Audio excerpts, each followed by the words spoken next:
Hello everyone, welcome back to Caroline's Craftery. Today, another little bit on the Crazy Quilt journal cover. And today I'm putting on this piece of jewelry. Now I'm going to use this Fireline. This is the crystal color. It's kind of white, but kind of clear. And I've bought mine at Michael's. I'm sure that you could get it in all kinds of places. Now it's kind of a cross between a thread and a fishing line. Now I see it is made by Berkeley's, who also does fishing lines, etc. But I like it because it's really, really strong. Like, you're not going to break this. And it's kind of see-through. Now, I've stitched halfway around this already. I did glue it down. I put glue, kind of on the back of the blingy stuff, and wherever I could put glue, more so to hold it in place, not really to hold it on here permanently. The stitching's going to do that. Now, really, I'm just going up and down wherever I can put a stitch, really. And a place, let me just shorten this a little bit. And a place like this here where there's a bit of room, I'll try to put like 3 stitches in there. I want it to hold on there. Now, would the glue hold it? I don't know. I don't think it would. I wouldn't trust just glue. Do I need as many stitches as I'm putting in? Probably not. But really, I'm just going up and down and catching wherever I can. Now, I have my doubts that you will see my stitches. Like, I've got a stitch here, I've got a stitch there, one there, one there, one there, one there, etc., etc. And I'm going to for sure go into this part here. I've got one on the other side. I'm not going to put any in the jump ring. You could, but it's kind of going like standing up and down, if that makes sense. Then I'm going to go down into this one. And down, and basically I'm just going up and down, up and down, up and down. The piece of jewelry makes it a little harder to work because you can't really bend it as good as you can. Now here, there's nothing here to put it down, so I'm going to go all the way down to this part.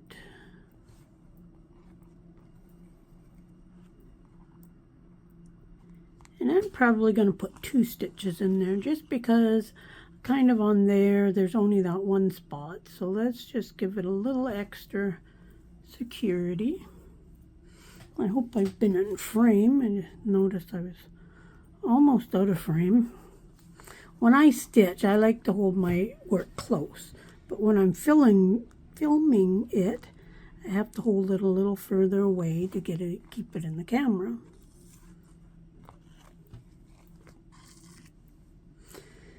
Now, if you've been watching any of my videos, you know that I have tons of jewelry now, so yay me, I get to use up one of these pieces. This is one of the pieces I got.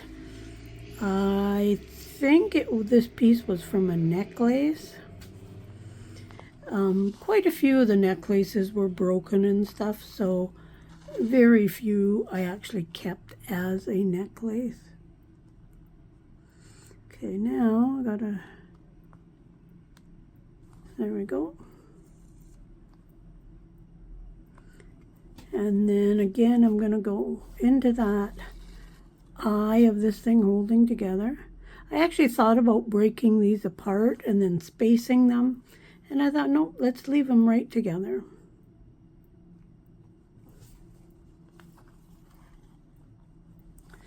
So this can be a little time consuming, but it's the best way to hold it on. I want to do a whole bunch of covers using jewelry, like on old book covers, vintage book covers and whatnot. But I haven't quite decided how I'm going to attach jewelry to them. But I'll figure it out. So I'm going to try and get one right in. I'm going to come on the outside and then get it as far down here as I can get it. And again, there's quite a space here, like here where I can't stitch anything, but that's okay. As long as we got as much as we can. I do find that this fire line, it gets tangled around everything else way easier than thread does. But I wanted something just a little bit stronger for this.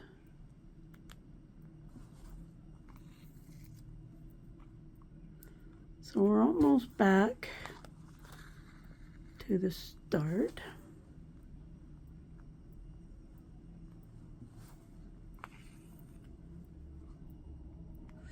Actually, I just thought that a little dangle from there would have worked really, really good, but that's already stitched down. Next time I think of that. Person could hang a little dangle from one of these, though. Might do that, you never know. And that's something, if you decided to put something on here or there, you could do that kind of after the journal was made.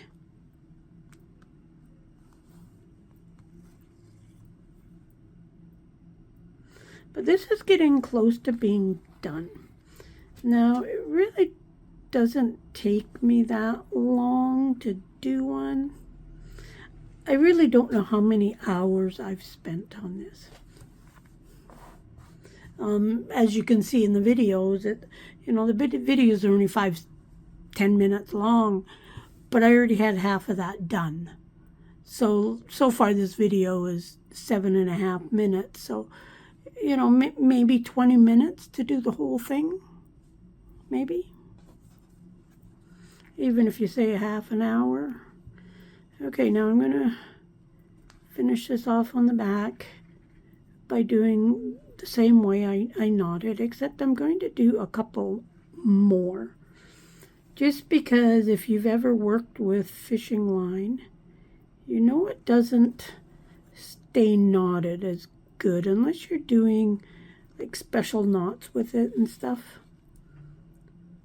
So I'm just going to do a couple extras to be on the safe side.